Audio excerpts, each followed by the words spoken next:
everyone, it's Annette. Welcome back to Cotto Verde. I said I'd give you an update on the sweet peas, so I just want to show you how they're doing, and I'm going to show you what I'm going to do with them. So I've been growing the sweet peas indoors since I sowed them about 4 days ago, and they are now 1 inch tall.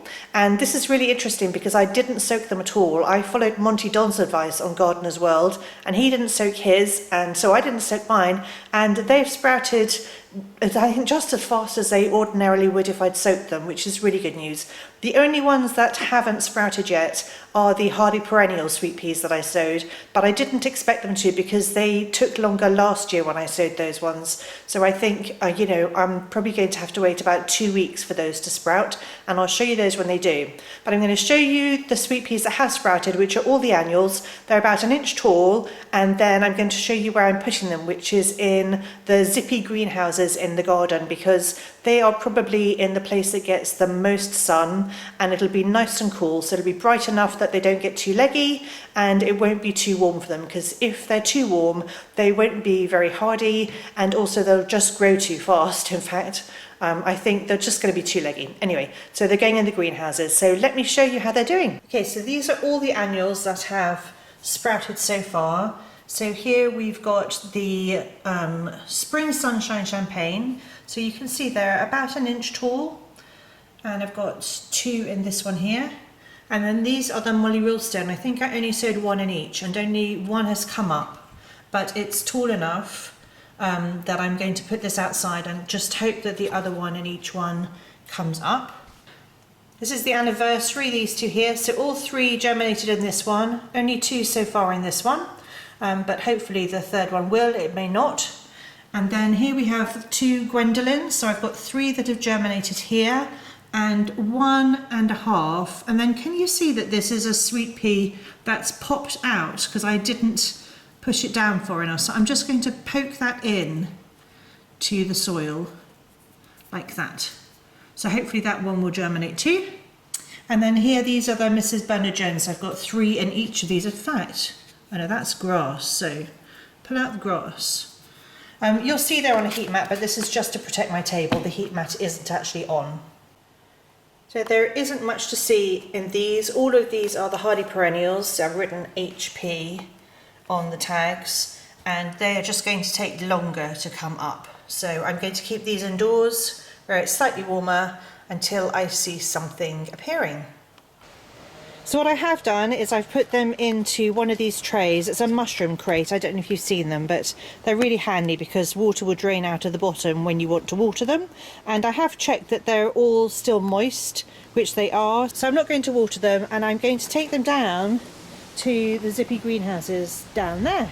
So these are my 3 zippy greenhouses, and the reason they're called zippy greenhouses is because they've got zips down the sides, and you just pull up the covers, and then that keeps them warm. And mine are wooden ones, and I have got a slab sitting on the bottom so that they don't blow over in the winter. And you'll also see that they're up against a wall, which, it helps to keep them secure, but it does mean that when the sun moves around in the late afternoon, they're not going to get any sun because the wall shades them. But during the day, this is where there's the most light in the garden, and it's also fairly protected, so I like to have my zippy greenhouses down here, even though I prefer them to be a little bit closer to the kitchen so I can keep an eye on the watering, but it's nice to get outside every day and just check. Okay, so this is the zippy greenhouse. I've rolled up the front. This is how I have them in the summer, so it lets lots of air in, and I really like the wooden ones because they're quite firm and they feel a lot more robust and less wobbly than the metal. They are slightly more expensive, and I've got a 4-tier one, and Baloo's decided it's nice and warm inside. He's having a little look. So what I'm going to do is put this mushroom tray on the top shelf because that'll get the most light, and I can't seem to do it one-handed, so I'm going to have to put this down. I'm going to try and do some fancy filming and put the sweet peas in this way round. So I'm literally going to lift this up, and my sweet peas are in there, and I'll leave them here checking on them on a regular basis to see how they're doing. When they've got 4 sets of leaves, I will pinch them out, and I'll show you how I do that, and I'll show you when I do it. But 4 sets of leaves is kind of a good length. So if they do reach 4 sets of leaves, which they might not because they're now out in chillier weather, but they have got lots of light, so hopefully that'll make them grow shorter rather than be long and leggy, which we don't want. Anyway, if they get to 4 sets of leaves, or when they get to 4 sets of leaves over the winter, I'll pinch them out and I'll show you. So I'm going to roll the front cover back down and zip it back up again, and I will keep these closed here in the greenhouse unless it's a particularly warm day, and then I'll give them a breather for an hour if the weather warms up sufficiently. But it's about 14 degrees, and at this temperature my hands are a bit chilly, and so I'm going to keep the greenhouse closed.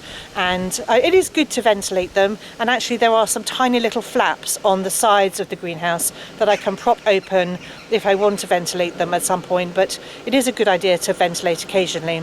I'm so sorry if you can hear my neighbour's leaf blower and it's distracting. I hope it's not, but if I waited for all the noise to stop at this time of year, it just never would. And I've got builders in at the moment, so I have to pick my moments to do some filming. Anyway, I'm going to close this up now, and that's, you literally just do that by undoing these here like that, and then pulling the zips down all the way to the bottom. Anyway, so that's my sweet pea update for today. I'm going to leave, as I said, I'm going to leave the hardy perennials inside because they take longer to germinate and they haven't germinated yet. As soon as they germinate, I'll do exactly the same thing with them and I'll bring them outside. Whilst I'm out here, I just wanted to show you how my sweet williams and wallflowers are doing, because they're hardy and so they're outside, and I am going to plant these out into the ground over the next weekend or two, depending on when we have time and whether the rain ever stops. Having had no rain, we're now getting loads of rain, which is not a bad thing, but it's hard to plant when the ground's all claggy, and I have very heavy clay soil, as you probably know if you've been on my channel a while. So let me show you how they're all doing. These are my lunaria. They're being a little bit eaten, so I do have to come out here and regularly check the bottom of all the pots, and I just do that by doing this and just check the bottom to see where there's a slug, so they hide underneath. Let me dispose of him. So if you're growing lunaria, do keep checking, because otherwise everything will get eaten and they won't have a chance to grow. These are sweet williams here. These are doing really well, so they're nice and big, and I'll probably give them another feed this weekend. I'm just taking some of the leaves out. These over here are my wallflowers. They're covered in leaves because we've got some trees and they dump loads of leaves everywhere, but it shouldn't hurt them, and as you can see they're all doing really well, and they'll do better once I get them in the ground. So those are wallflowers. Here I have some more wallflowers. These are the red and the purple bicolour. These are the primrose bedder here on the left and ivory white here on the right. And here I've got some more sweet williams. These for some reason aren't doing quite as well. These are the white and the Oshberg, and there's a weed. So you do need to keep checking on your plants, but you can see that maybe some of them are getting a bit wet. I don't know why. Not sure what's going on there. And this one is tiny, so you win some, you lose some.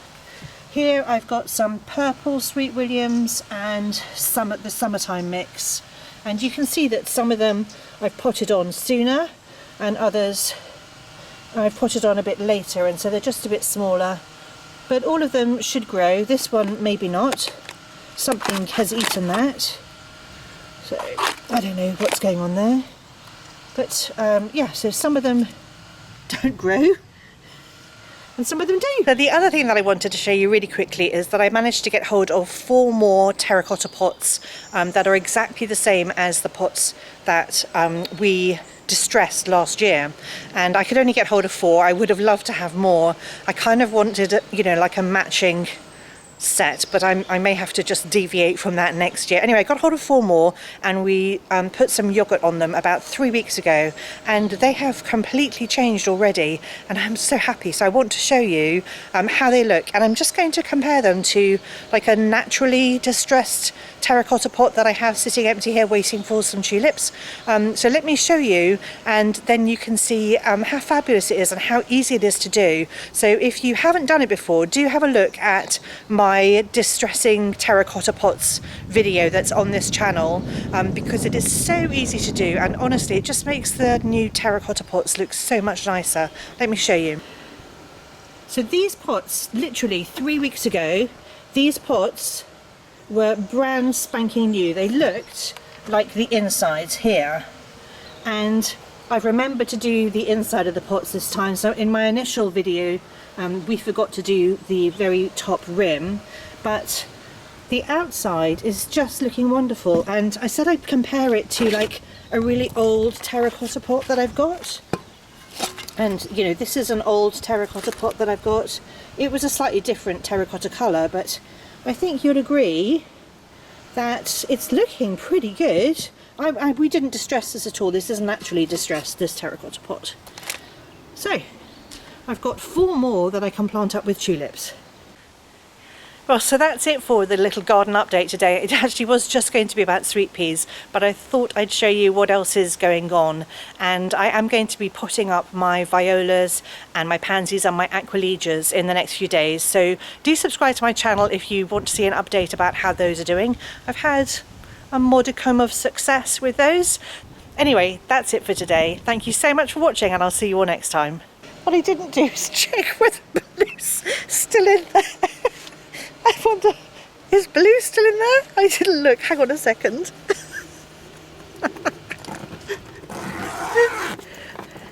Oh no, he's gone, thank goodness.